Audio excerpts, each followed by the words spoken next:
করছি দীর্ঘ 5 বছর যাবৎ মোটর ড্রাইভিং লাইসেন্স পেশাদার অপেশাদার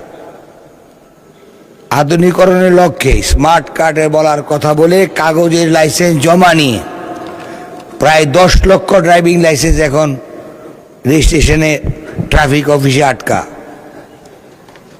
রোদ বৃষ্টিতে পেশাদার চালক অপেশাদার চালক যখন এই ড্রাইভিং লাইসেন্স আনতে যায় সারাদিন রোদ বৃষ্টি দাঁড়ানোর পরে 6 মাসের একটা টাইম দিয়ে আবার কাগজ পাঠিয়ে দেয়। এইভাবে দীর্ঘ 5 বছর যাবৎ স্মার্ট ড্রাইভিং কার্ড লাইসেন্স মানুষ পাচ্ছে না।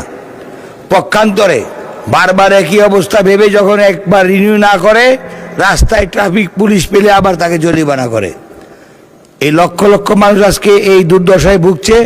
আমি আপনার মাধ্যমে সড়ক যোগাযোগ মন্ত্রী দৃষ্টি আকর্ষণ করে বলতে চাই, উনি অনেক দক্ষ, জরুরি ভিত্তিতে 1 পয়েন্ট সার্ভিস চালু করে জনগণকে এই দুর্ভোগ থেকে মুক্তির ব্যবস্থা করবেন।